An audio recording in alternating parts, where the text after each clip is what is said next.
கெட்டு போன கேவலமான ஃபுட்டை ஒரு கடையில் சாப்பிட்ருந்தோம். அந்த கடையை பற்றின ரிவ்யூ வந்து ப்ளே பட்டனில் கொடுக்குறேன். அதை பார்த்துட்டு வந்துருங்க. இது அதோட பார்ட் 2. நான் போன வீடியோவில் சொன்ன மாதிரி தான் இந்த அசீஸ்ன்ற கடைக்கு தான் சாப்பிட வந்திருந்தோம் ஃபஸ்ட்டு. இந்த கடை பார்த்தீங்கன்னா பூட்டி இருந்தனால பக்கத்து கடையில் சாப்பிட்டேன், கேவலமாக இருந்துச்சு. ஸோ நல்ல கடைக்கு வந்திருக்கேன். சாப்பிட்டு பார்த்து எப்படி கமெண்ட் சொல்கிறேன்.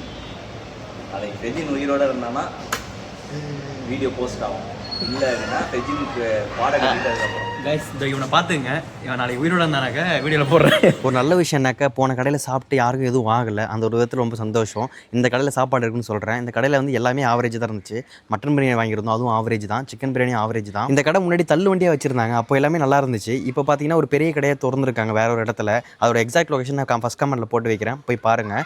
பட் வந்து எல்லாமே ஆவரேஜ் தான் இருந்துச்சு, ரொம்ப ஓகோன்னு சொல்கிற அளவுக்குலாம் இல்லை. பிரியாணிலாம் ரொம்ப சட்டிலாக தான் இருந்துச்சு, நம்ம எக்ஸ்பெக்ட் பண்ண அளவுக்கு இல்லை. இந்த கடை தள்ளு வண்டியாக இருந்தப்போ நிறைய ஃபுட் பிளாகர்ஸ் வந்துட்டு ரொம்ப ஓகோன்னு சொல்லி வீடியோ போட்டிருந்தாங்க. அப்போ இது ஓரளவு ஒர்த்தாக தான் இருந்துச்சு. இப்போ அந்தளவுக்கு ஒர்த்து கிடையாது. இங்கே பார்த்தீங்கன்னா இன்ஃபியூஸ்டு வந்து தந்தூரின்னு ஒன்று சொல்லி கொடுத்தாங்க. இது அந்தளவுக்கு ஒர்த்தே இல்லை. முன்ன வெறும் இன்ஃபியூஸ்டு சிக்கன் இருந்துச்சு, அதுவே நல்லாயிருக்கும். பட் நாங்கள் போன டைமுக்கு அது இல்லை, இதாக இருந்துச்சு சொன்னாங்க. இது ஆவரேஜ் தான். ஆல்சோ பீஸும் கொஞ்சம் ஹார்டாக தான் இருந்த ஃபீல் இருந்துச்சு. பட் ரேட்டு வந்து ரொம்ப அதிகம் எல்லாமே. இங்கே இது பார்த்தீங்கன்னா ஹனி சிக்கன், இதுவுமே சாஃப்டாக இல்லை, கறி ரொம்ப ஹார்டாக இருந்துச்சு. பட் ஓகே தான், சாப்பிட்லாம். மற்ற ஃபுட் பிளாகர்ஸ் கொடுத்த ஹைப்புக்கு இது ஒர்த்து கிடையாது. மற்றபடி நீங்கள் டீசெண்டாக போய் சாப்பிட்டு வரலாம். என்ன கேட்டால் போன கடையில் சாப்பிட்டதுக்கு இது எவ்வளோ பரவாயில்ல தான் சொல்லுவேன். இப்போ ஹானஸ்ட் ரிவ்யூக்கு நம்ம சேனல் சப்ஸ்கிரைப் பண்ணிக்கோங்க. தேங்க்ஸ் ஃபார் வாட்சிங். பாய்.